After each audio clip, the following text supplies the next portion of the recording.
Dobrodošli in lepo pozdravljeni v AS podcastu. Koledarsko leto se izteka, zato je čas, da preletimo 3 najmočnejše evropske lige. V svoji družbi lepo pozdravljam kolego Severja, kolego Gajška in kolego Zupana. Kolega Šme. Dragi komentatorji, lepo pozdravljeni, hvala, ker ste si po dolgem času vzeli čas za AS podcast in da skupaj predebatiramo najbolj vroče teme evropskih nogometnih lig. Tine, včeraj v ponedeljek, v ponedeljek je bila ena najbolj norih tekem v Premier ligi v letošnji sezoni, tudi s povratkom našega Benjamina Šeška, epska predstava 4-4 proti Bournemouthu. Pa začnimo z Unitedom, ni bil že dolgo na našem repertoarju. Se po taki tekmi ne veš, ali bi bil navdušen ali bi se smejal, ne? Dejansko so taki rezultati neka anomalija, ampak sej zato, da so tekme kaotične pa nore, načeloma je nogomet tudi obstaja na nek način, tako da nas to zabava. Definitivno mislim, da je bila to, ne bom rekel najbolj zabavna, ampak ena najbolj zabavnih tekem v Amorimovi eri, kar mislim, da je v nekem faktorju sprejemljivosti vsega tega, kar se dogaja zdaj že v tem njegovem času, ali pa tudi, če gledamo 10 let plus, odkar ni več Alexa Fergusona, je ta nek faktor zabave kar precej izostal na Old Traffordu. In generalno gledano, nihče v tem trenutku ne more pričakovati, da bo Manchester United nek kandidat za naslov angleškega prvaka, ampak da je pa malo bolj zabaven, da je pa bolj gledljiv, to je pa, mislim, da lahko štejemo samo plus. So pa pred Unitedom seveda neki zanimivi časi, glede na to, da izgublja zdaj 3 pomembne igralce zaradi afriškega pokala narodov, da načeloma se čuti neka kar precejšnja razlika med temi štarterji in temi, ki ne igrajo.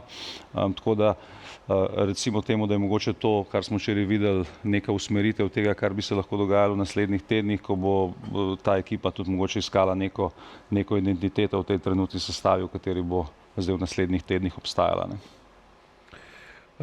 Gajo, ti si včeraj komentiral ekipo, ki je še edina v Evropi pri enomestnem številu prejetih zadetkov. Ekipa, katera je izgubila vse 3 velike tekme v Italiji proti Napolju, Milanu in Interju, ampak je še zmeraj samo 3 točke zaostaja za vrhom. Ja, če govorimo zdaj o Romi, to je tisto, kar jo seveda potiska na 4. mesto. Izgubila je vse 3 tekme proti tistim, ki so višje od nje. V nasprotju z neko obče priznano Gasperinijevo filozofijo v tej sezoni Roma v glavnem veliko stavi, vsaj zaenkrat, na obrambo, na svojega vratarja, ki je v prvenstvu 7-krat ohranil mrežo nedotaknjeno, to je Miles Vilar. Včeraj zmaga proti Komu pomembna, z 1-0, zmaga v prvenstvu. Nihče, seveda, ki spremlja Gasperinija, njegov nogomet, njegovo nogometno filozofijo, ne bi pričakoval kaj podobnega, vendar Roma ima težave z doseganjem zadetkov, nima pravega centralnega napadalca. Dobik je večino časa poškodovan, Ferguson je mlad, se težko prilagaja hitro na novo okolje, novo ligo, nove zahteve in Gasperini to čaka. Zdaj Romo, če želi ostati tukaj pri vrhu oziroma popraviti svoje izhodišče, čaka pomemben januarski prestopni rok, če bo uspel pripeljati v svoje vrste 2 kakovostna centralna napadalca. Govori se o Zirkzeju, recimo, bi znala biti seveda ta zasedba še bolj nevarna. Zdaj govoriti o tem, je mogoče to zasedba, ki lahko realno cilja na naslov italijanskega prvaka, mislim, da ne, ker vsa 3 moštva, ki so pred njo, so z razlogom pred njo, imajo boljše ekipe, so boljše skonstruirani, kakovostnejše igralce in v tem trenutku jaz je ne vidim kot kandidata za naslov prvaka. Bi pa lahko seveda z nekimi določenimi ukrepitvami in s to usmeritvijo v igri, ki jo zdaj na zadnjih tekmah kaže, bila resen konkurent za uvrstitev v Ligo prvakov, kar je ne nazadnje tudi že dolga leta cilj te zasedbe in mislim, da v tej sezoni so te cilji dosti bolj na realnih temeljih, kot so bili v prejšnjih sezonah. Grega, Real Madrid je uspel slaviti na težkem gostovanju pri Alavesu. Xabi Alonso zaenkrat ostaja v sedlu Galactico.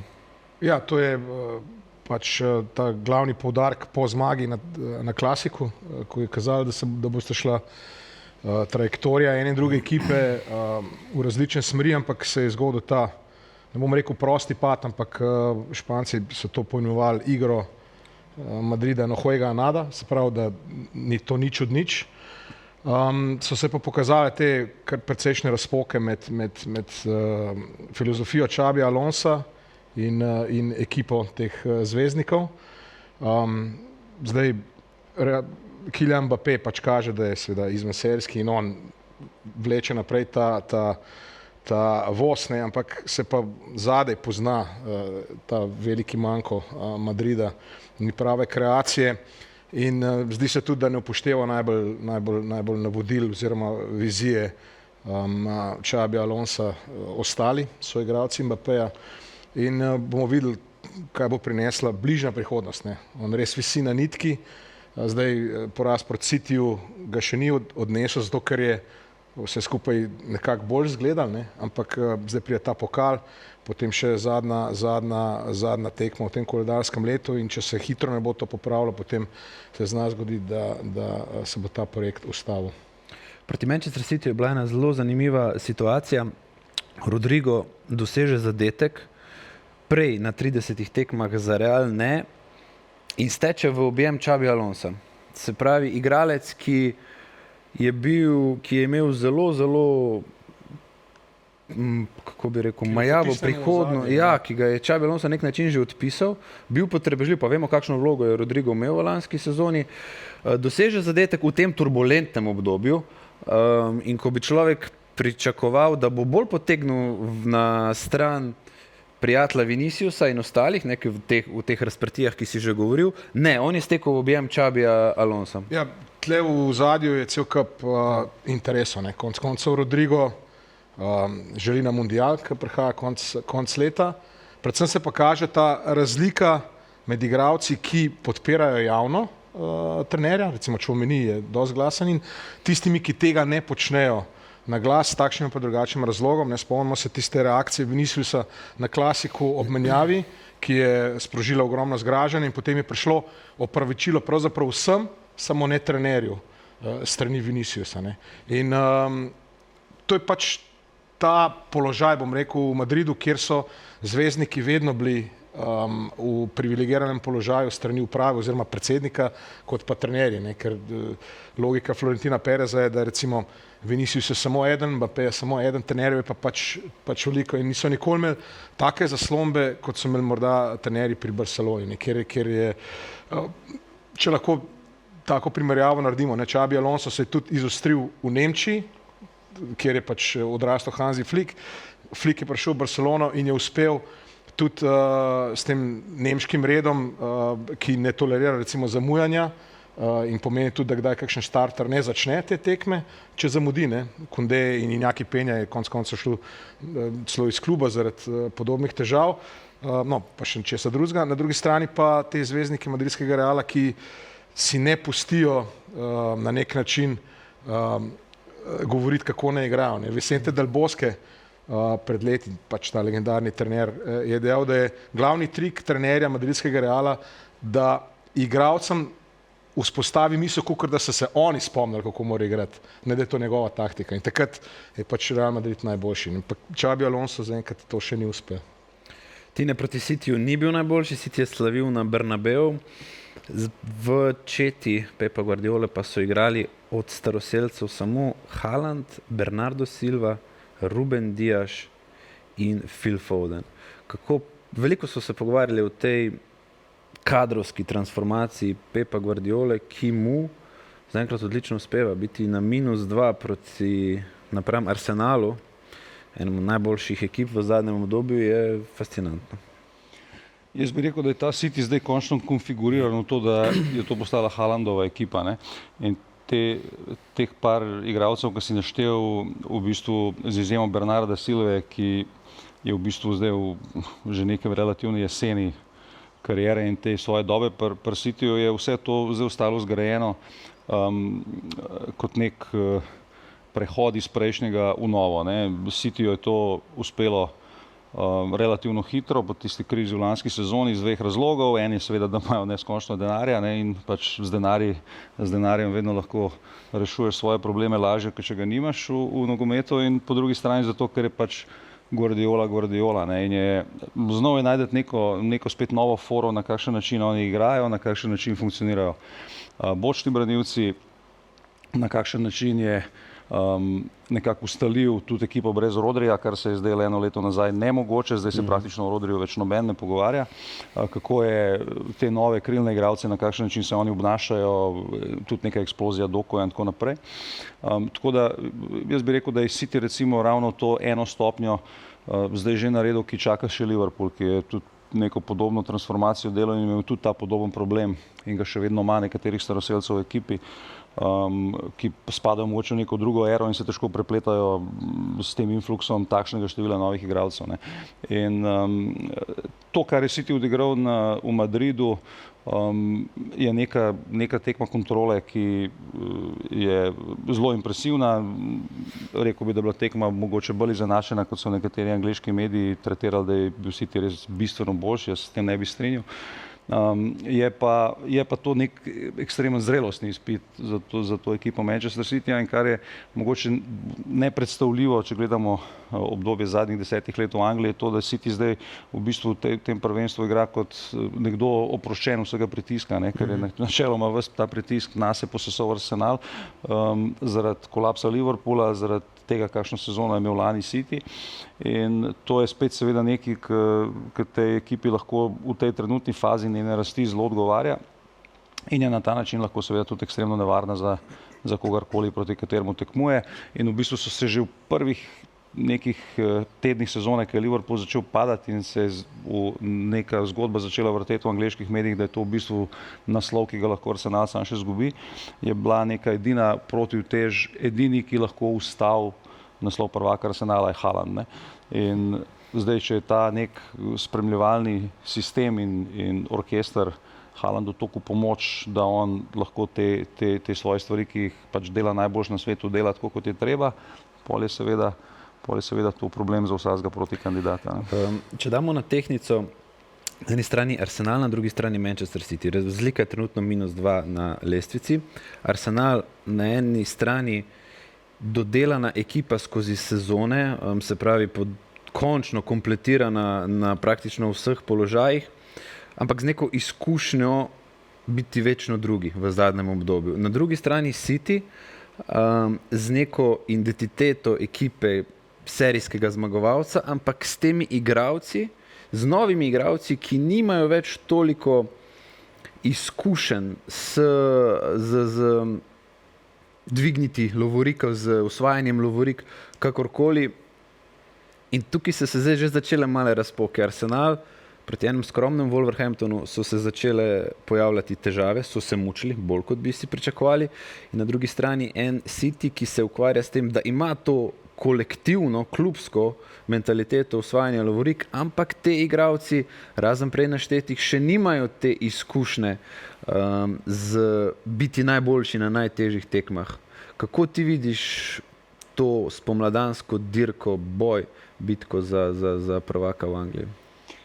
Pa sej mislim, da ne bomo odkrili tople vode, če rečemo, da je v bistvu trener pri Cityju neka najbolj pomembna stvar in stvar, ni človek stvar, ampak Guardiola je v bistvu tisti, ki priganja standarde in tisti, ki je pač ne sam, da so se kante leple na njega skozi zadnja leta, ampak je tudi človek, ki je verjetno naredil največjo revolucijo v modernem nogometu in vzpostavil neke čist nove sloge in taktične manevre, ki si jih prej nihče ni predstavljal. Seveda ni prvi toliko revolucionaren trener v zgodovini, ampak mislim, da je zagotovo najbolj revolucionaren trener modernega časa, tako da je on ziher največje orožje Cityja v tem trenutku. Veliko je bilo tega govora glede njega, takrat je še lačen, tudi mi smo se o teh stvareh pogovarjali po toliko časa, ampak zdi se, kot da je on nek odvisnik od tega vsega, da ga to žene naprej.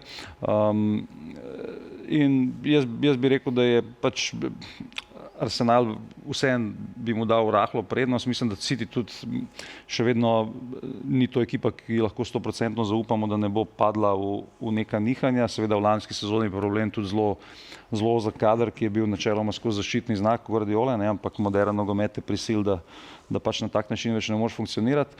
In Arsenalu se pa roko na srce v določenih trenutkih pojavljajo relativno stare težave, se pravi spet problem špice, tudi ker predvsej dvomov že glede tega, koliko je Gyökeres primeren za njihov način igre in za to, da jim bo dejansko dal nek presežek v primerjavi s tem, kar jim je dal Havertz lani ali v preteklosti, glede na to, da se zdaj lahko dogaja in se tudi že dogaja, da bo verjetno Merino na nekaterih tekmah celo dobil prednost pred Gyökeresom, kar je mogoče bizarno, če gledamo na situacijo par mesecev nazaj in koliko je se širila neka ta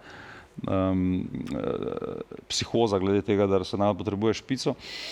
Pač, ko si ekipa v nastajanju in ki raste in raste, rabaš nek tak klik, da nekaj usvojiš, da se nekaj spremeni, ampak to mora biti liga v primerjavi, v smislu Arsenala ali pa eventualno seveda Liga prvakov, ker so tudi ekstra konkurenčni, ker te domači pokali Lige Evropa to pred toliko velikih klubih dejansko ne prenese ničesar, v končni fazi osvojil Tottenham, pa mu nič ne pomaga, je osvajal United veliko stvari skozi leta, pa to ne pomeni, da je rato velika ekipa.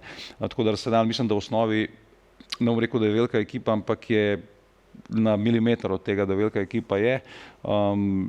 Neverjetno, na kakšen način so to tudi nekako organsko sestavljali, kako je tudi Arteta rastel in se spreminjal skozi vse te stvari, tako da mislim, da je to ekipa narejena za to, da je nekaj uspe in ne vem, bi rekel, da bi bilo krivično, če ji ne bi, glede na to, koliko dobrih stvari so naredili, ker ni nujno, da te fuzbal vedno nagradi, ampak mislim, da je Arsenal res sposoben do konca, je pa res, da na podlagi teh lanskih izkušenj, predlanskih bo vedno obstajal dvom, ampak glede na to, s čem so se borili za ta naslov, jaz mislim, da so letos zreli, da ga vzamejo. Gajo, Conte, Allegri, Spalletti, Gasperini, Sarri kot italijanski stari mački, Fabregas, Geraldino, Grosso, De Rossi kot svetovni prvaki in Christian Kivu kot osvajalec famozne triplete. Je to najbolj zvezdniška trenerska garnitura serija v zadnjih letih? Ja, v zadnjih letih najbrž, ja. Zdaj, seveda smo imeli tukaj tudi Joseja Mourinha, prej, ampak ja, mislim, to zdaj so trenerji, ki obvladajo svoj posel, sploh ti stari mački so nekaj že pokazali, vsak bo moral še kar nekaj pokazati v tej sezoni, da bojo navijači teh klubov zadovoljni. Ti mladi, ki pa prihajajo iz ozadja, predvsem nas se opozarja Fabregas s svojimi nogometnimi načeli, ki so recimo zelo blizu seveda njemu kot nogometašu nekdanjemu Barcelone, seveda Barceloni, on ne odstopa od teh načel, njemu so rekli, da je bil aroganten recimo proti Interju, ko je šel s takšno igro proti Interju in je izgubil z 0-4, on pa je rekel, ne, jaz ne bom spremenil, jaz ne bom igral 5-3-2, pa se branim proti Interju, ker to ni moj način. Jaz bom igral na svoj način in bom zmagoval na svoj način ali bom pa izgubljal na svoj način. Pač ista filozofija, kot jo imajo pri Barceloni. Barijera. Kako še nismo omenili o tem. Barijera, Fabio Grosso, recimo nekaj krasnih idej, super odigrana tekma proti Milanu, oba zadetka sta bila res čudovita, sploh drugi gol, to akcijo se je treba kar nekajkrat pogledati, ne, res človek lahko uživa. De Rossi, ja, zdaj jaz imam kar nekaj dvoma pri tem trenerju, a ne. Pri Romi je nekaj pokazal, pa mu je potem v drugi sezoni precej zmanjkalo. Bomo videli, kako bo tole z Genovo. Ja, mislim, bo zanimivo, veliko je novih idej, Kivu pa mislim, da preseneča, ne. To, kar zdaj on počne s tem Interjem, tega ni praktično verjetno pričakoval v resnici nihče, ne. Največ je bilo pred začetkom sezone ugotovitev, da je šel Inter v velik riziko, a ne. On se je najprej pogovarjal s Fabregasom, pa ni Fabregas sprejel. Potem se je pogovarjal s Patrikom Vierajem, tudi on ni sprejel. In na koncu je bil nekako potem Kivu tista odločitev, no pa dejmo Kivuja, ne. Glede na to, da je do prevzema Interja odvodil 13 tekem v serije A, je bil to neizmeren rizik, ne.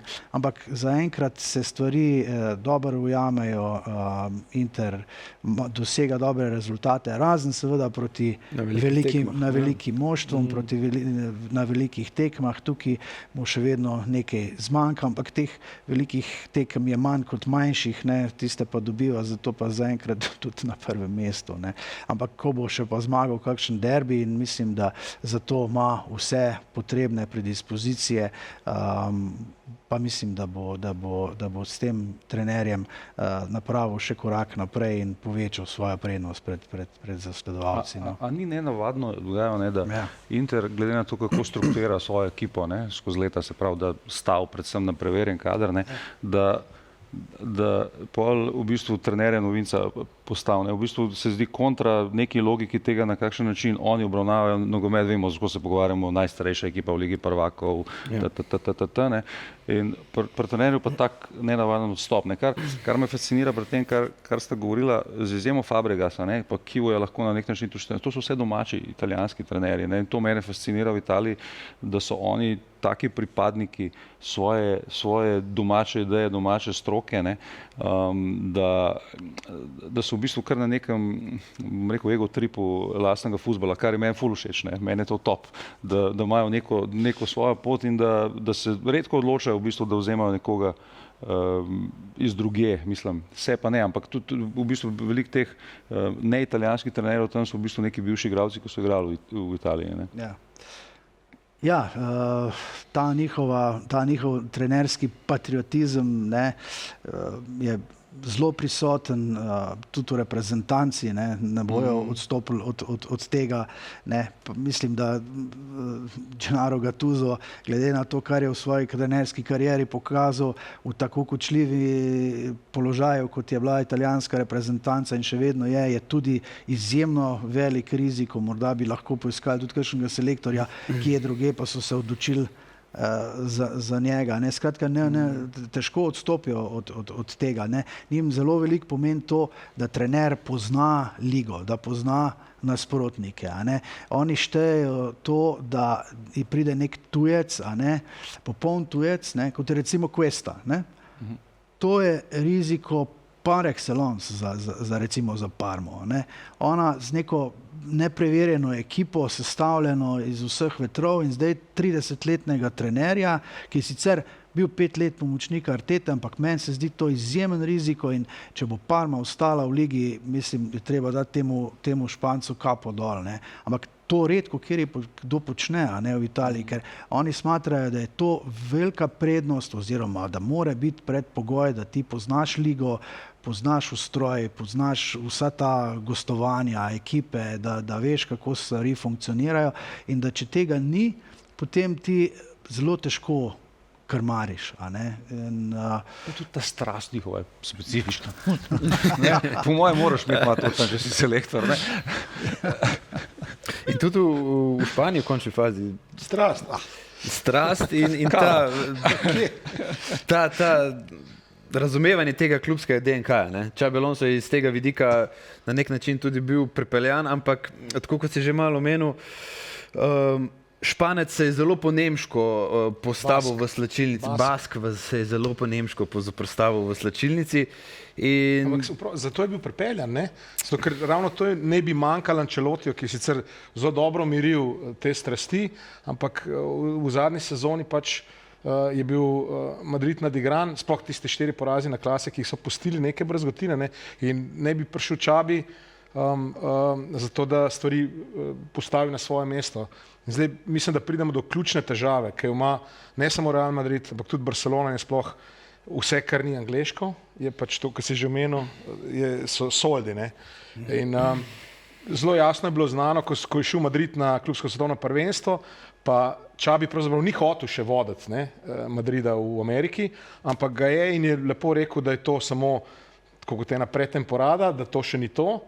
In je jasno izrazil željo konkretno za Zubimendijem, za nekim zadnjim veznim, ki bi to znal povezati, kar Tchouaméni ni, kar Valverde ni, kar ni Camavinga, ampak Zubimendi. In kje je končal Zubimendi? V Arsenalu, ne? Ki zdaj pretendira na angleški prestol. In to je stvar, ki se recimo 10-15 let nazaj v Španiji ne bi zgodila. Ko te pokliče Real Madrid, sploh če si iz španskega kluba oziroma pač iz iberskega kluba, greš v Real Madrid. Ne? Ampak so se ta razmerja moči tako močno spremenila, da zdaj ni več tega obvoda, da je najprej so igralci prišli, ne vem, iz Sociedada, Betisa, kamorkoli v Barcelono ali pa Real Madrid, pa potem naprej. Zdaj gre pač direkt, ne? Zato, ker so tudi španski trenerji dobro saturirali angleški nogometni prostor. Ne? In Real Madrid in Barcelona, kljub temu, da to nista klasični društvi, sta še vedno društvi. Ni močne lige za njima, ne? Ker angleška liga, Premier liga funkcionira po mojem faktor krat 10 glede na ostale lige, kar se tiče institucije, da ne govorim denarja. Ne? In nimata ne en, ne drug, čeprav je politično zaslomba v Madridu in v Kataloniji seveda tam in bančna in tako naprej, ampak nimata pa neomejenega budžeta. Ne? In to se pač pozna na tem, da Barcelona zdaj, sploh po tistem katastrofalnem vodenju Bartomeva, razprodaja srebrnino na nek način, se sicer počasi vrača in ima srečo, da lahko napaja svojo ekipo s temi mladci iz Masije. In da je red, ne, da konec koncev en Flick lahko iz enega Erika Garcia naredi startere, zaradi katerega mora Frenkie de Jong zdaj sedeti po novem, da mu gre Araujo zaradi psihičnih težav v bistvu na dopust, pa najde Gerarda Martina, da mu igra štoperja. Ne. To je prednost Barcelone, da so se vrnili na Camp Nou. Real Madrid na drugi strani, pa to so se mi včeraj pač pogovarjala, išče te mladce, nove zvezdnike, ne, ki pa so seveda kjer so, Vinicius je rabil toliko let, da se je naredil, zdaj ima Stantono, bo rabil, Endrik, ne vem, bo najbrž šel, ne bo šel, Giler, ki je prišel kot napadalec, ga zdaj išče nekje na sredini, ne? Ampak to je samo zaradi tega, ker si Real Madrid pač ne more privoščiti, ker če primerjamo to s tisto ero galaktikov, ne? Kaj je takrat hodil, odkot je takrat hodil Real Madrid, in potem najbrž res ni bilo težko reči nekomu, fantje, zdaj pa vi igrajte fuzbal, kar pa tukaj, kjer mora pa res biti, sploh v tem modernem nogometu, ko jih mora vsaj 9 krvavo delati za to, da en lahko počiva. Ne. In to je, mislim, da glavni problem Madrida in Barcelone, nasploh vseh ostalih lig, ki niso angleška Premier League. Se pravi, kaj se potem takem približujemo nekemu trendu, da bo angleška liga črpala iz tega bazena španske, francoske, italijanske, da bo Angleži pobrali smetano od 23 do 28, 30 let v najboljših letih in potem v Italijo. Po 30, 35 pa gajo to v Italijo, De Bruyneta, pa Modriča, pa hvala lepa. Jaz bi rekel, da tle še vedno nismo tam, ne, glede na to tudi na neko finančno moč in evropski naslov Paris Saint-Germaina, ne, in tudi Bayern, glede na to, da je recimo Harry Kane, ki je kapetan angleške reprezentance, šel v Nemčijo, ne, in k Bayernu, in v končni fazi, da je Paris Saint-Germain vzel nekatere igralce, ki so v Angliji dobro funkcionirali, pa so pristali tam. Pa da mislim, da je ta allur Barcelone pa Madrida vendarle v končni fazi drugačen. Ne? In še vedno enkrat, ko se zgodi, seveda precej drugače kot to, kar smo bili navajeni 10-15 let nazaj, ker so ta dva kluba v bistvu čez neke medijske mašinerije igralcem začela drugje mešati glavo, te moči zdaj več ne zaznavamo, tokne. Ampak cel fuzbal gre v bistvu v nek bolj sistemski nogomet. Ne? In tle Madrid recimo v tem smislu zagotovo pada, ne? Glede na to, kar je Grega že prej razlagal, da je to klub, ki je mogoče voden obratno od neke logike, se pravi ta player power je bil vedno neverjetno močen in ta slačilnica je pač specifična. Mislim, da o tem prehodu iz tega galaktičnega sistema v to, kar je spet Grega omenil, kar se dogaja zdaj, se pravi, da je to ekipa, ki jo v bistvu gradijo z neko super mladostjo ali pa z ne bom rekel nakupi, ampak transferi igralcev brez odškodnine, kar je postalo neka specialiteta Madrida, kar je v preteklosti najbolj želel Juve na svetu. Jaz mislim, da je bila v osnovi ideja s Xabijem Alonsom sjajna, ne? Ker to, kar je Madrid postal, je postal karikatura z Ancelottijem, to je bilo že na trenutke negledljivo. Ne? Ampak koliko je pa krhko to prepričanje, ne, v nek tak projekt, pa zdaj vidimo po dejansko parih tednih težav. Ne gre zdaj za to, da so oni katastrofa od začetka sezone. Prosti, oni so imeli vprašanje po tem prvem remiju, a je Madrid že v krizi. Ja, ampak zdaj pol so, mislim, ja, izvoli, prosti. Ne, sej, to je to, ne, sej, smo v nekem svetu instant rezultata, jasno, ker vidimo že na primerih, recimo, ne vem, Šeška ali pa Florjana Virca, če se vrnem na Anglijo, če ti takoj ne začneš funkcionirati, je problem. Niso trenerji, realno, noben več nima časa. Sam se čut, ne, pri Barceloni niti ne, ker jim gre dobro zaenkrat, vrnili so se na Camp Nou, pa vse nekako počasno gre, ampak vprašanje se postavlja, jaz mislim, da je razlog tukaj v tem, da ni te, bom rekel, finančne varnosti, kar se hecno sliši za Madrid ali pa za Barcelono. Ne? Ampak Madrid je prenovil Bernabeu, računal na določen inkaso od koncertov in je zdaj tam prepoved, tako da je tle kar lep znesek potencialnega zaslužka šel. Ne? In če se spomniš, ko smo bili na klasiku, prav na sosednjem bloku plahta no ruido, ne? Se pravi brez hrupa. In tam pač tako je, da so, ne glede na to, da so Real Madrid je mestna občina rekla, ni koncertov. Verjetno začasna stvar, ne? No, že, ampak seveda bo to bolj politično, kot karkoli. Ampak se vidi, da zdaj upravičeno ali pa neupravičeno, Florentino Perez drži to svojo linijo in se krega praktično z vsemi. Tudi na način, ki morda v preteklosti je bil bolj impliciran, kot pa direkten. Ne? Zdaj, še enkrat, zdaj se trese Španija zaradi pričevanja Laporte, ne? Na kejsu Negrera, ker so kar hude obtožbe za Barcelono oziroma za enega, ki ne ve čisto točno, kaj se je zgodilo. Mislim, da 8 milijonov izplačanih evrov v tolikih letih za ta famozna poročila. Luis Enrique in Valverde sta pa že pričala, da nista videla enega od teh poročil. Poslovno svetovanje SP. Ja, mislim, seveda. Ne. Zdaj gre tle za globljo stvar, ker direktnega vpliva ni bilo dokazanega, ne.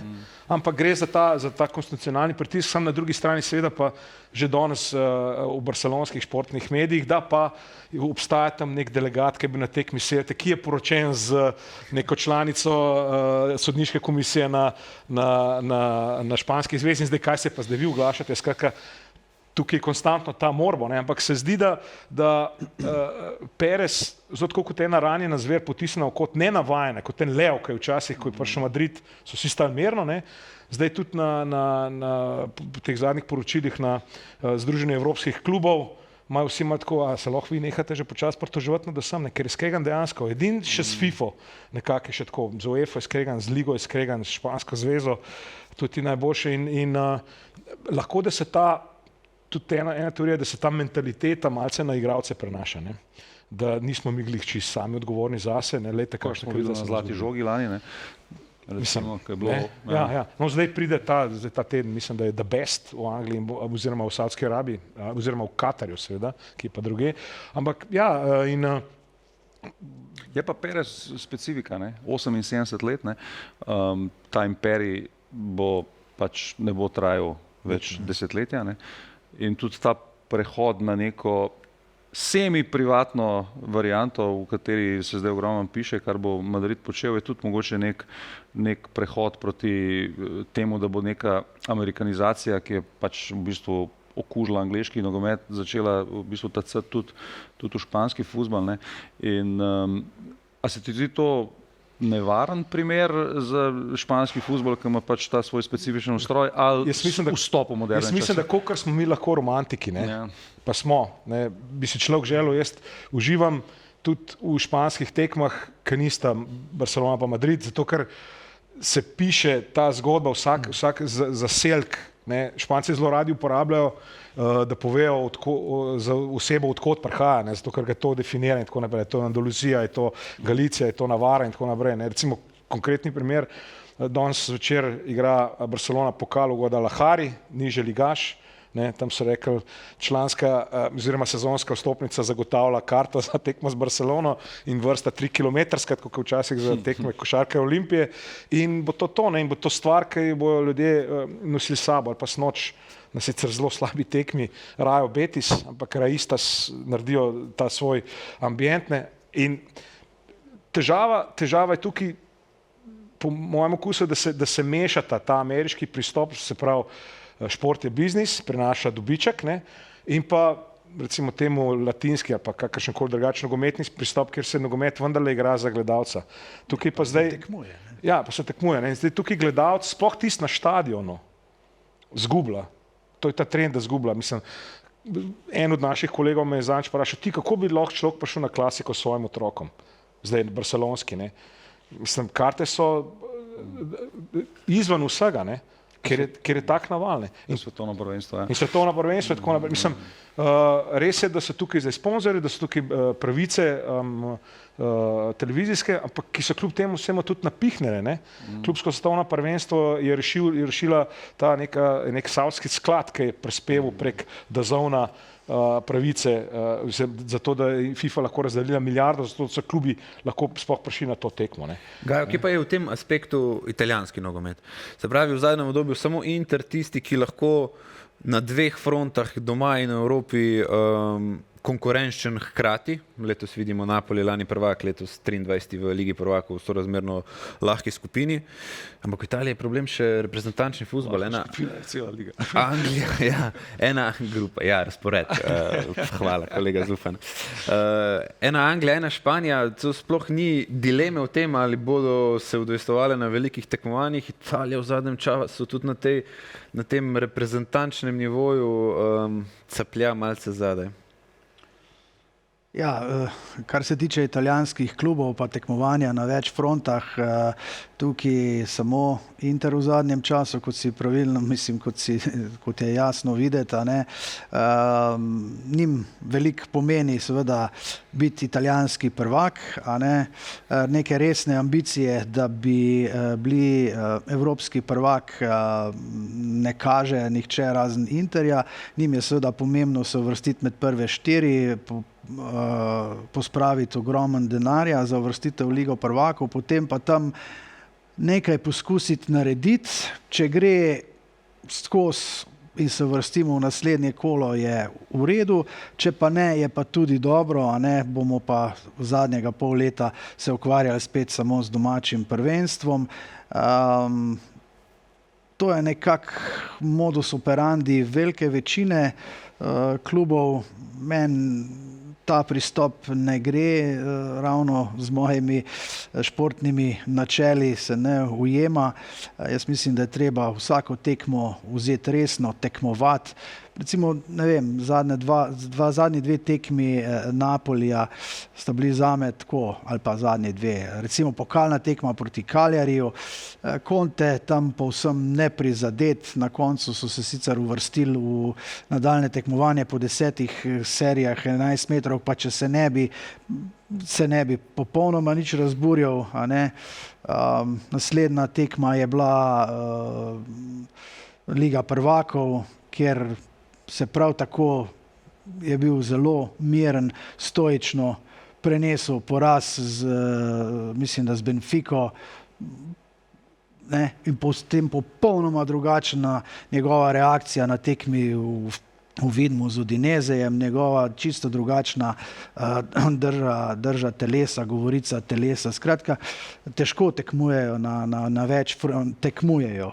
Poudarjam, tekmujejo na več frontah, sodelujejo že. Kar pa se reprezentance tiče, zdaj, te neuvrstitve na svetovno prvenstvo puščajo svoje brazgotine, predvsem neka anksioznost se tu vedno na velikih tekmah pojavi.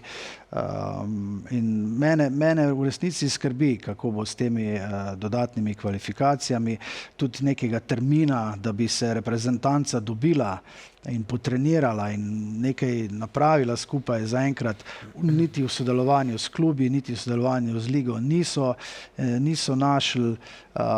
Jaz mislim, da bi vseeno znali imeti resne težave, čeprav so objektivno verjetno boljši od vseh, ampak zdaj ta teža neuvrstitve na zadnji dve prvenstvi bo tukaj, mislim, da veliko breme psihološko, predvsem na tisti zadnji tekmi verjetno. Jaz mislim, da vse ta polfinale bodo oddelali, potem pa, ko bo pa finalna tekma za uvrstitev na svetovno prvenstvo, zna biti pa to breme spet izjemno težko. Tako da, če se Italijani ne uvrstijo na naslednji mundial, mislim, da bo to velika katastrofa. In še en korak nazaj v italijanskem nogometu, ki že zdaj ni konkurenčen, redko konkurenčen v klubskem merilu v Evropi.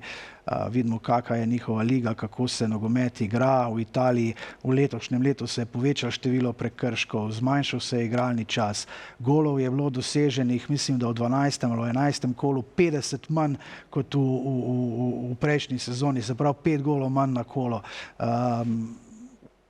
Tako da, če se Italijani ne uvrstijo na naslednji mundial, mislim, da bo to še korak nazaj. Kako je to tanka meja, ne? Se pravi, tako kot si rekel, če se ne uvrstijo, nacionalna katastrofa, če pa padajo v zelo dobro skupino, zelo ugodno skupino, kjer se lahko potem po italijansko prebiješ zelo visoko na račun ugodnega razporeda, tudi žreba, in spet lahko spet narediš nek kult reprezentance, ki bo zelo pomemben iz vidika prihajajočih prvenstev. Absolutno, samo jaz mislim, da bi Italijani morali počasi začeti razmišljati o drugačnem načinu igranja nogometa, ne? Ta nogomet, ki ga je včasih predstavljal Juventus, ki ga zdaj letos predstavlja Milan, z Allegrijem, in ki ga je nekoč predstavljala italijanska reprezentanca in je bila to tudi identiteta italijanskega nogometa, se pravi čvrsta obramba in potem prehajanje v neke protinapade, dosežeš en gol in potem trpeti 45 minut ali pa še več in na koncu zmaga tekmo. Mislim, da to je to eden od načinov, da zmagaš nogometno tekmo. Absolutno, povsem legitimen način, ampak mislim, da to ni več tista ta prava usmeritev, ker sodoben nogomet terja seveda odlično telesno pripravljenost in pa seveda odlično tehnično podkovanost ekipe. V Italiji se premalo dela na tehnični podkovanosti igralcev. Mladi igralcem se ne zaupa, malo priložnosti dobivajo za igro, potem odhajajo ven, kjer se naredijo ali pa se ne naredijo, in tukaj je en tak problem. Mislim, da oni bi morali narediti preskok v tej identiteti nogometa, ki ga oni želijo igrati. Te stvari so zastarele in tudi ne pelejo nikamor, tudi atraktivn ta nogomet ni. Italijani so sicer seveda strastni navijači, navijajo za svoje klube, tudi za svojo reprezentanco. V končni fazi jim je najpomembnejše to, da se pač zmaguje. Zdaj, redki pa lahko rečejo, da poleg tega, da so zadovoljni s tem, ko nekdo, njihov klub ali pa ekipa zmaga, da tudi uživajo v sami predstavi, v sami igri. Malo klubov se lahko pohvali ta trenutek s tem, da igrajo res všečen, gledljiv, sodoben nogomet. Italijanska reprezentanca proti velikim ekipam si tega sigurno ne more privoščiti, ker ko začne igrati na ta način, nek sodoben način, potem se zgodi Norveška. In so težave. Zdaj pa, če jih Norveška premaga 2-krat s 3 zadetki razlike, potem vemo približno, kje italijanska reprezentanca v tem trenutku je. Ne? In to je tisto. Ne znamo igrati sodobnega nogometa proti močnim tekmecem, hkrati smo pa anksiozni, pa se bojimo proti velikim tekmecem, kaj se nam bo zdaj zgodilo. Ne? Tukaj so kar velike težave. Ne? Tudi oni rabijo Riero, vidiš.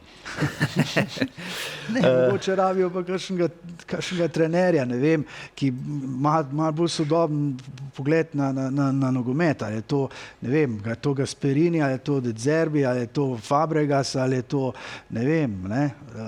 Preveč nogometa je, da bi lahko na nek sreden rok naredil. Specifika teh velikih turnirov je, jaz mislim, da ti rabiš predvsem trenere, ki se zelo dobro odzivajo med tekmami samimi. Ne? Vemo, da je problem tega reprezentančnega nogometa je specifičen, bla, bla, bla, vsi te klišeji, malo časa z ekipo, taktično je definitivno reprezentančni fuzbal bolj primitiven od klubskega in tako naprej. Ne. Zdaj ti tle rabaš predvsem vodenje tekme, jaz mislim, da je pa vodenje neke psihologije skupine in množice je najpomembna stvar. In zdaj,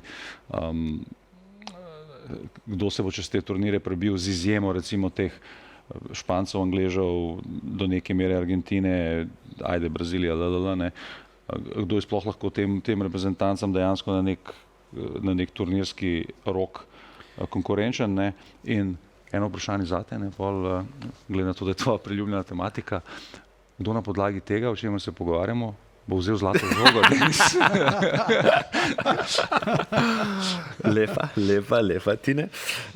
Ne, ko smo se pogovarjali o tej dinamiki, meni bo zdaj ful interesantno, kako se bodo igralci v kombinaciji z njihovimi agenti in ta trikotnik s klubi obnašali zdaj v tej drugi polovici sezone. Ne? Se pravi, vsi bodo imeli v očeh prihajajoče svetovno prvenstvo, to je jasno, Brazilci še verjetno toliko bolj, ker je pač to njim tako zelo pomembno.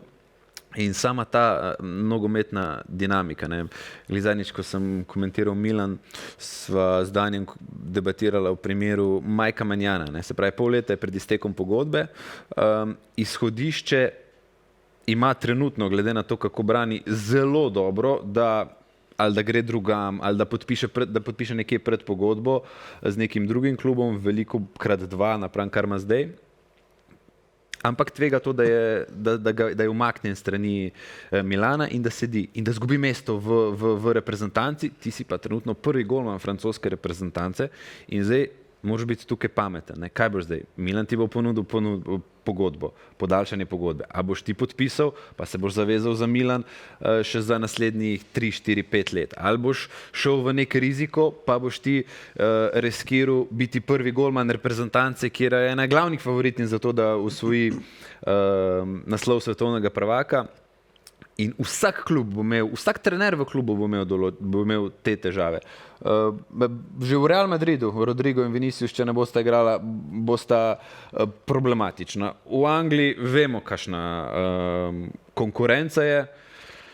Italija bomo pa videli, če sploh pride. Jaz mislim, da je tle zelo pragmatično, klubski trenerji se kaj dosti ne brigajo za reprezentančne težave. Ne mislim, da je nad trenerji. Ne. To, kar Denis govori, nad trenerji. Jaz mislim, da tam Manjan primer je mogoče zaradi svetovnega prvenstva malo drugačen, ampak mogoče malo lahko neke vzporednice vlečemo iz Aleksandra Arnolda lani. Ne? Če te klub toliko rabi, ne, in drvi proti nečemu, kar se zdaj Milanu lahko zgodi, da bi čisto nepričakovano lahko celo bil prvak, ne glede na to, da to je bilo nepredstavljivo polet, ne. Boš pač te stvari malo potisnil v zadje, tudi če se boš pogovarjal, pa boš užaljen, pa boš rekel JBG, ne. In bo pač on odbranil to, tudi če ga boš polet skupaj. Vse mislim, da kakor sem razumel, bo Milan njega pripravljen prodati polet, ne, ampak je na koncu tudi on neki Chelsea, vem, da je bilo to ekstremno neka verjetna zgodba, ker je to zihar bila tudi posledica tega, da je človek eno leto pred iztekom pogodbe in da na koncu se zna zgoditi, da za tazga golmana ne boš dobil nič, ne. Ne, mislil sem iz tega vidika, da bo igralci začeli pritiskati. Naprimer, Rodrigo, če zdaj ne bo imel minutaže, on bo poleti po zimi januarja bo iskal neko rešitev za to, da si izbori mesto v reprezentanci. Mislim, da igralci skozi pritiskajo, da je to mundial ali ne. Mislim, da je pritisk dejansko večji. Ta januarska psihoza bo definitivno podvržena temu. Mislim, No, tisti igralci, ki ne igrajo ali pa igrajo manj, bojo imeli tukaj seveda drugačno izhodišče, drugačen pogled na celo situacijo. Oni bojo definitivno pritiskani za to, da bojo nekam posojeni ali pa nekam prodani. A ne? Zdaj v primeru Manjana ali pa njemu podobnih, njemu pač je lahko mirno čaka. Njega zagotovo Allegri ne bo poslal na tribuno, zdaj lahko ga sicer pošle Tare ali pa predsednik Milana, če se bo za to odločil, ampak to bi bila zelo radikalna poteza in pa strel v koleno. Ne? Zato, ker brez tega vratarja bi najverjetneje zdaj v tem trenutku Milan imel enih 7 točk manj, ne? Pa ne bi bil skoraj prvi, ampak bi bil tam, kjer je zdaj ne vem komu ali pa Juventus. Tako da Manjan ima tukaj tako pozicijo, da lahko pač dela, kar hoče. Tisti igralci, ki pa bi radi igrali na svetovnem prvenstvu, bili člani reprezentanc, ne, zdaj bomo omenili recimo Dybala, ne, pri njemu je pa recimo vprašanje, ne, a bo recimo igral toliko, kot bi si želel igrati, da prepriča Scalonija, ki je zaenkrat ga prečrtil, a ne, ali pa bi bilo za njega mogoče boljš, da gre nekam, kjer bo lahko igral več, ne, ampak zdaj sem dal ta primer, verjetno pa obstaja še cel kup Da drugih. gre v Inter Miami, pa tam s prijateljem. ali pa vsa Arabija, ne? Mogoče, Inter Miami bolj, da se poveže. Blizu materiji. Ne? Da malo blizu odločevalca. mreženje, ne, pa to. Čeprav nista prijatelja, ne. Ja. Skratka, no. Tukaj so različne osnove, s katerih igralci bojo v tem januarskem prestopnem roku pritiskali na svoje športne direktorje pa na svoje agente. A ne. Ne, Manjana sem dal ta primer, ker je ključen člen Milana, kapetan, vse, ampak teoretično gledano lahko podpiše predpogodbo čez par dni z nekim z novim delodajalcem in potem se tukaj stvar zakomplicira, kako se bo Milan pol tukaj obnašal. Sploh, če rekel Gajo, klubi so, mislim, če zelo pretiravam, klubi so pripravljeni prodati svojo lastno mamo za naslednje 3 točke zagarantirane. Ne? To je nekako, načeloma niso tako strateško usmerjeni, če je takoj za vogalom zlato jajce, da ga lahko zagrabe. Ne? In če je človek tak ključen člen, potem mislim, da tukaj se ne bo kaj dosti spremenilo. Seveda, ekonomija je zelo važna. Ne? Če damo nek primer, če se vrnemo na našo priljubljeno temo Manchester United, ne? Primer recimo Zirkzeja pa Mainuja. To sta dva igralca, ki dejansko nimata neke statusa znotraj ekipe United, ampak če ti gledaš iz vidika kluba, ne, zdaj zadnje informacije v zadnjih dneh so, da oni ne bodo pustili enega ne drugega januarja. Ker, zakaj bi pa jih, ne? To sicer valjda igralcev na nek način, oni imajo majhen kader, ne, igral samo prvenstvo, ne, ampak po drugi strani, imajo tudi zelo malo manevra v finančnem smislu za januarski prestopni rok, ki je itak notorično neugoden, ne, in na koncu, tako kot je rekel Gajo, ne, Zirkzee opcija Roma, Mainu se piše v Napoliju največ, ne. To sta dva kluba, ki teh igralcev ne bosta plačala, se pravi, bo to posoja, ne bosta plačala njune celotne plače, se pravi, ti ne boš drastično pomagal svoji lastni firmi, ne? Se pravi, Manchester United na koncu ne bo videl smisla, da bi to naredil zato, ker bi to v osnovi odgovarjal igralcem, ne? Ja. Ali pa, ja, ne? In pač na koncu je to vse biznis, ne? In karkoli si mi tudi recimo prej, če se vrnem nazaj na Real Madrid, ne, Real Madrid je poslovni imperij iz nebes, ne, in Florentino Perez je v tem smislu en najbolj uspešnih vizionarjev v zgodovini fuzbala, ne, in spet najbolj dobičkonosen klub, če tudi igra v ligi, ki je, kar se tiče TV pravic, manj donosna od angleške, ne, in vse te, dobro, pustimo neke nepremičninske privilegije, ki so jih imeli, ki so jim pomagali pri gradnji stadiona in to naprej, ne. Ampak dejansko neka ta ideja je v bistvu mogoče nekako zaštartala to percepcijo modernega fuzbala, kar so oni zalaufali, na kakšen način pač ta poslovni imperij vodijo. Na koncu bodo klubi vedno sešteli pluse pa minuse, predvsem v finančnem smislu, ne. Malo smo se že dotaknili prihajajočega svetovnega prvenstva. Grega, ti si lani letos ta privilegij imel biti na nekaterih prizoriščih preko svetovnega klubskega prvenstva. Kaj lahko Na isti pričakujemo? celini. No. Kaj lahko pričakujemo, kakšni bodo Google si nekaj. čari in pasti tega prvenstva? Razen vročine. Vreme je, ne, recimo. Vreme je. Ja. Vreme bo, ampak Nosim mrzlice. v približno enako obdobje kot lani, predvsej prizorišče na tem ameriškem jugovzhodu, ne, ki je notorično s neuri. Jaz smo na klubskem svetovnem prvenstvu nekaj že primerov, da se je tekma zavlekla za več kot uro, ker so vsi čakali na to, da mine nevihta, električna nevihta, kot temu pravijo Američani, tako da to je številka ena. Številka dve je vprašanje, kako bo ameriška administracija obrnila ves ta influx raznoraznih navijačev iz raznoraznih držav tretjega sveta, čeprav zaenkrat, in to je glavni razlog, ti se delu žreb, mnogo ljudi ga je gledalo in si je mislilo svoje, ne? Ampak to je glavni razlog. Tudi mi To je popolnoma logična reakcija glede na to negotovost, ki trenutno domuje v Beli hiši, ne? Ob tako velikem dogodku. Naslednja stvar je pa... Čakaj, kaj je logična? Da je bil žreb tak, kot je bil? Ali da je bila reakcija javnosti takšna, kot je bila? Da je ameriški predsednik dobil to nagrado, zaradi katere se predsednik FIFA zdaj znašel pred etično komisijo, oziroma saj naznanjen je bil, ne? Ampak pač... Etika mu ni jača strana. To je zelo pač pragmatična poteza, ker je Trump tako silno nezanesljivo, ne? Večina tekem pa jasno bo v Združenih državah Amerike po celi državi od zahodne do vzhodne obale. In tretja stvar je pa, zato se mogoče še najmanj skrbi, da je oziroma preveč tekem, 104 tekme so, zelo razširjen nabor reprezentanc, upam, da z Italijo, jasno, ne? Če ste že Curaçao pa Zelenovrtski otoki, pa Uzbekistan, z vsem dolžnim spoštovanjem, ne, do tega. In tlej, a bojo rejtingi teh tekem v skupinskem delu takšni, kot bi si zaslužili za svetovno prvenstvo, ampak glede na to, da nogometni poznavalci, nogometni koneserji ali pa samo nogometni mimobežniki pojejo vse, kar se jim vrže, ne? Mislim, da se za to je treba še najmanj bati. Mene skrbi, kako bo z obiskom na tekmah. Mislim, ne vem, kakšne so bile sicer lanskoletne izkušnje, vem pa, kako je bilo na enem od zadnjih ameriških prvenstev, ne, južnoameriško prvenstvo, na katerem je sodelovala tudi Amerika, ne, ZDA. To so bili stadioni majhni, stadioni pa so bili na pol prazni, ne? Ker razen tistih dveh reprezentanc, ki sta tam igrali, ne vem, Peru pa Ekvador, ne, ki sta imela vsak po 5000 navijačev, ni ta tekma zanimala nikogar, ne?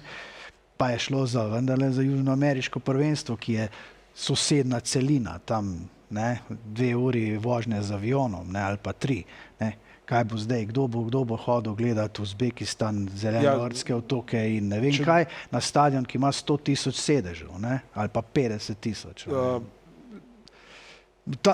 Dve stvari. Lani na klubskem svetovnem prvenstvu pač je šlo za klube, ki imajo pač toliko manjši, z izjemo tistih 4, ima toliko manjši doseg. Ne? To je prva stvar. Druga stvar, hkrati je bil Gold Cup. Med klubskim svetovnim prvenstvom bi tudi Gold Cup se je igral. Tle je FIFA malo posegla noter v CONMEBOL, ampak ker pač ima leto samo toliko tednov, ne, ker se lahko igra reprezentančni nogomet.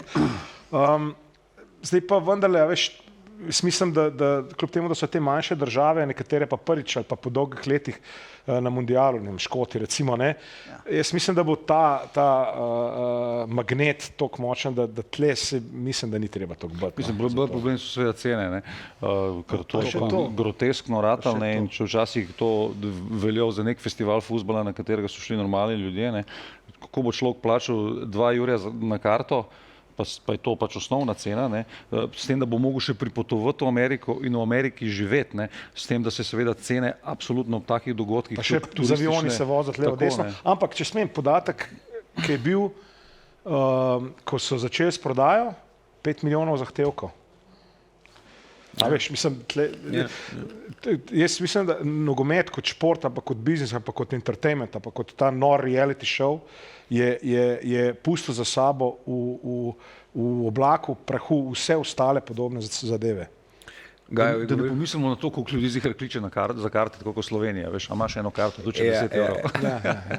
Gaj je govoril v imidžu, mene pa malo zmotil ta urnik, zdaj, ki je prišel ven razpored. Se pravi, jaz se spomnim prvenstv, ki so te nekako, da je prvenstvo navadilo, da je bila tekma, ne vem, ob 15. prva, ob 18. druga, pa ob 21. una tekma dneva in si nekako iz dneva v dan se gibal po teh urah. Zdaj tega ne bo. Se pravi, Brazilci, mislim, da koliko sem bil, vse tekme ob 3 zjutraj igrajo, Evropejci ob 21, pa ni zdaj 21 termin, ker je tudi ali ob 22, ali pa ob 23, ali pa ob 19. Tako, ampak so Evropejci v teh zgodnih terminih, ne? To sem tudi jaz so v teh večernih, ampak nimaš pa fiksne ure, da bi reče, ob 9 bo fuzbal, gremo gledati, ker je lahko tudi ob 19 ali pa ob 23. Ja, tekmovalni dan je razvlečen na 12 do 13 ur celo, ne? Ali pa ne vem, 9 do 10 ur, ne? So 4 tekme. Ja. Sam so 4 časovne cone, ne? Ja. Ni teh fiksnih zadev, vse se prilagaja temu, da bi bili rejtingi televizijski seveda čim večji. Ne? Evropske reprezentance v teh večernih, potem pa glede na to, odkot je tista reprezentanca, ki je više rangirana, ki ima nek status tistega, ki bi naj potegnil čim več gledalcev. Ne? In se to vse prilagaja, ne vem, če je to Brazilija, bo igrali ob nekem takem času. Treh zjutraj, ja, po našem času, mislim, da kaj jaz predlagam, ne? Glede na to, da smo Evropejci tako zelo snobovski do tega, ja, kaj nam pripada, ne? Zakaj niso zdaj termini takrat, ko mi to lahko gledamo, ne?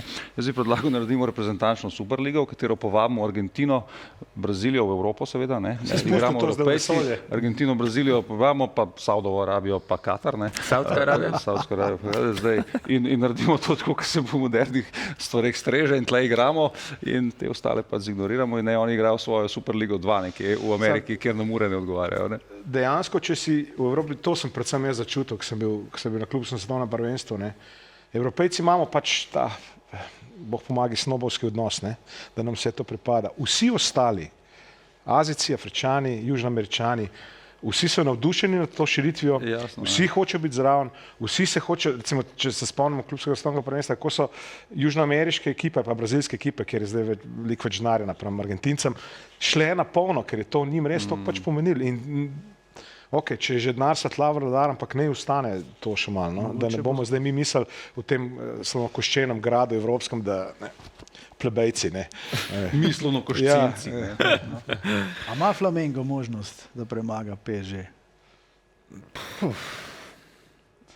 Glede na zadnje predstave PSG, mogoče. Čeprav so tudi Flamengo, zadnjič sem poslušal kolego Vasleta, 780 tekem že so odigrali te ekipe, tudi južnoameriške, noro, kam gre ta fuzbal. In ko smo se pogovarjali o svetovnem klubskem prvenstvu, kakšne posledice je pustilo ekipam, ne? Chelsea, Paris Saint-Germain, se pravi, to ekipe so hote, ne hote čutile fizične posledice po teh nastopih, ali kar se tiče poškodb, več kot pričakovano, ali kar se tiče neke posledično tudi forme. Tako da bo zelo zanimivo tudi na svetovnem prvenstvu. Kdo so tvoji favoriti? Bodo Španci se uspeli pobondati ali bo Jamal razjebal še reprezentanco? No. Language. Ne, pa vse je produkt sistema, ne? Jaz mislim, kaj tudi zlato žogo bo determiniralo svetovno prvenstvo, sam to bi še dodal. Španci so dosti specifični, ne? Oni so en izmed tistih, ki imajo selektorja, ki je dal čez ta ustroj in tam je res mogoče najmanj treba uigravati in tako naprej, ne? Treba res samo mečkem pošeljati, ne? Pa vse se je umiril, ne? Jaz mislim, da ga je tista klasiko kar malo prizemljiv, so se nehale te neumnosti. A ni pol 2 kola kasneje se bunil, kaj je bil zamenjan? A tako prizemljivo, da danes moderno zvezdo? Ni tok teh objav, pa ni tok provokacij, pa ne mara biti zamenjan, ne, sej kaj. Vinicius tudi ne mora biti zamenjan. Recimo, ne. Ampak jaz mislim, da tle ni nekih bistvenih turbulenc. No. Sploh glede na to, da bo veliko njegovih soigralcev iz kluba tudi reprezentacije. No. Mislim, ampak je pa tako, kot si ti že omenil, se mi zdi res vrh, ki kandidira za končno zmago, pa je se kar skrčil. No. Je Ozek, ja, no, Francoze sem prej pozabil. Ja, Francozi, zdaj. Nemci. Ja. Angleži? Kaj je Tuchel izjavil, da Bellingham, Foden, Palmer, da ne bo Kane. vzel številk 10 na svetovnem prvenstvu. Ne. Logično, ne, zato ker pač jaz mislim, da to pravilno razmišljanje. Ni nujno, da bo seveda Angleže to kamorkoli pripeljalo, ampak v situaciji, kjer imaš ti Kanea, ne, če gledaš ti Bayern letos, ne, način igre Kanea je ratu toliko večdimenzionalen, da je to neverjetno. On prihaja do tvojih 16-metrskega prostora, pa vzema žogo, pa igra. In seveda, če ti nimaš na desni pa na levi nekih ultra hitrih špic, ki bodo šle v ta prostor, ki se on spušča, ne, pa boš ti sam vezal neko igro na 30 metrov od gola. Ne. In to je neka ideja, ki jo je Tuchel prenesel, da je ta pač kombinacija edina smiselna. Ne. In na koncu se ti lahko zgodi to, da ti en Bellingham ne bo v prvih 11 reprezentance, tudi zaradi tega, kako interpretira to pozicijo skozi neko Tuchlovo vizijo od Morgan Rodgers, ki je načeloma bil nek zadnja možnost, da je kdo sploh mislil, da je on opcija za to pozicijo. In pač na nek način meni je to všeč, ne? Zato sem tudi prej rekel, da se mi je zdela ta ideja s Xabijem Alonsom v Madridu dobra, ker je zanimivo, pač če se lahko sam vrnemo. Bellingham, ki je zrastel v Nemčiji, pa prvi trener, ki je trenersko zrastel v Nemčiji, lih ona dva se najbolj ne razumeta. Ne? Pa mu je rekel manj laufi, ker pod Ancelottijem, veš, že Bellingham delal 20 km, posod ga je bilo veliko, on pa Valverde recimo. No. Tukaj, ki mu je namenil pa to vlogo, pa sploh nikako ne funkcionira, to je res fascinantno. No. Ja, problem je v tem, da so oni zafunkcionirali zelo dobro v reprezentančni luknji, ki je bil poškodovan. Ne. In pol je se ta zadeva, Tuchel je tudi neke zelo nerodne izjave dal glede njega, za katere se je potem malo nazaj vlekel. Ja, Clash je, mislim, pač neizpodbitno je ob Kaneu Bellingham največja zvezda angleška trenutno v nogometu in zdaj, če njega ne uspeš ukomponirati v reprezentanco, je to zihar pač neko prtljago, ki jo boš non-stop nosil s sabo, ne bo ta pritisk obstajal, lahko pač, da tu zelo vpliva na to, kako bodo kritike streljale reprezentanco skozi turnir, če pač on ne bo imel vloge. Ker oni bodo vedno najdeli, angleški mediji, nek problem, ki ga bodo pač potencirani izpostavljali. V Evropi, v Angliji to najhujš, ne? V vseh velikih nacijah je itak. Sam mislim, da v Angliji pa daleč najhujš. Ja. Na Euro prideš ti lepo igraš in so Southgate, punk pa... Ja, jaz sem pred nekim časom gledal nek podcast, kjer je bil gost bivši angleški selektor Glenn Hoddle in on je zelo mlad vzel takrat reprezentanco in je rekel, vi si ne morete predstavljati, kakšen negativen pritisk je to, ko si ti prišel na novinarsko konferenco in si se usedel in v prvi vrsti so sedeli vsi ti heavy hitteri iz angleških medijev, ko si za vse vedel, kdo so, ker so pač to novinarske zvezde in so te sam čakali. Ne. In sam od prve sekunde tiskovke tak. Ne. In zdaj, če ti nisi tle veš diplomat, ko ti večkrat izpostavljaš pravilno, koliko je zdaj ta retoričen moment pomemben v tej vlogi trenerja, potem te to požre. Ne. In pač vse Španci so funkcionirajo na podoben, mogoče bolj regionalen način, ni tam ta nacionalni medij močen, ne? Ampak obsesija in pritisk na to je pa... V Španiji absolutno je pritisk, sam mečkaj jih posebej bolj čuvajo, no? Ja, okej, ja. Pomagajo tudi reprezentančni uspehi, ki so jih imeli bistveno več kot Angleži. V Angliji se mi zdi, da mediji, ki so vse na tem športnem nivoju nekako razčistili, pa gre oni še v privat, zelo globok, v Španiji pa tega pa res ni. Zelo zanimivo svetovno bo, ker v končni fazi bo to res... Katero pa ni?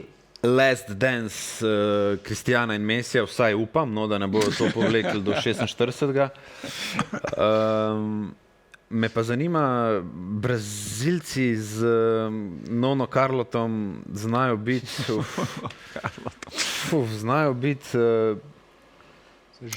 spet pravi, zato ker Ancelotti je to, kar oni rabijo, da se jih malo mazi, malo se jih pocarta, malo uno. Kvaliteto pa imajo, ne? Kvaliteta je pa spet prisotna, ne taka, kot je bila 2-6, pa 2-2. Meni se morda zdi, kar je za Brazilijo dosti logično, da je res tle na strani napada, ne, od čestice naprej res, ampak zadnji mogoče pa...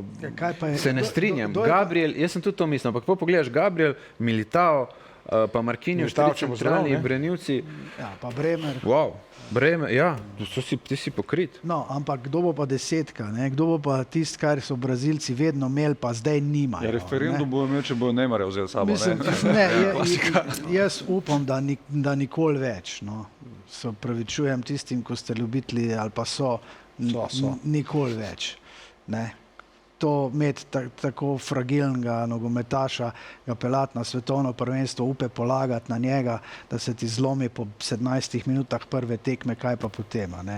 Zdaj, a bo Lucas Paquetá tisti, ki bo playmaker te brazilske reprezentance, ali bo De Arrascaeta, ne vem, playmaker Flamenga, kdo bo Gerson ali kdo je tisti nogometaš, ki bo vstopil v tisto vlogo, da bo povezal te stvari. A ne?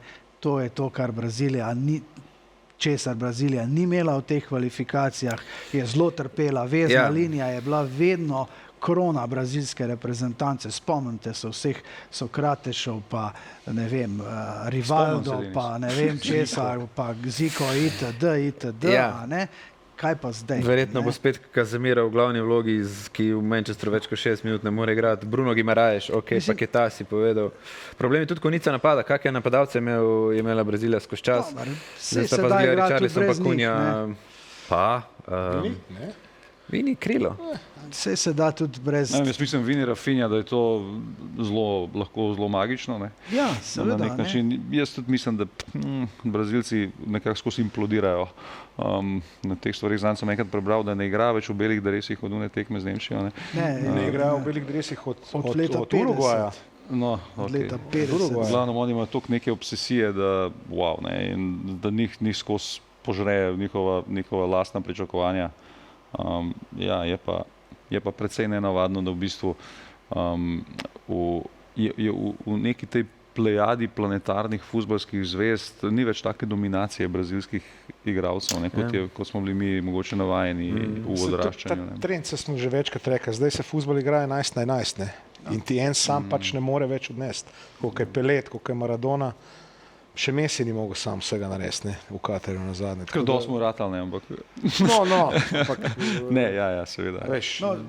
Odvisno je, ne, Brazilija, če bo rasla skozi prvenstvo, se lahko marsikaj zgodi. Če se bo pa zakomplicirali že na prvih tekmah, potem pa ne bo dobro. V teh grupah se ne bo zakomplicirati.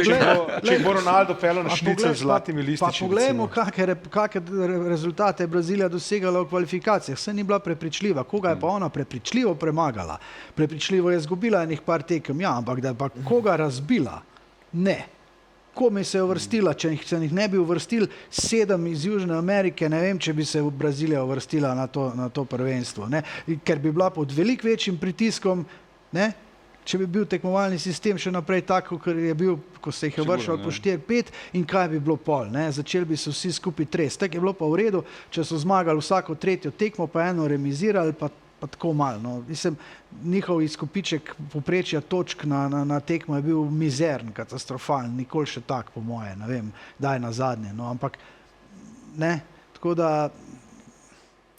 Lahko Haaland, Odegaard in druščina pripravijo lepo presenečenje. In ali bom pa Haaland vzel zlato žogo? Tega tenis. Ja, zakaj pa ne? In Sorlot, atletika nisem več Zakaj pa ne?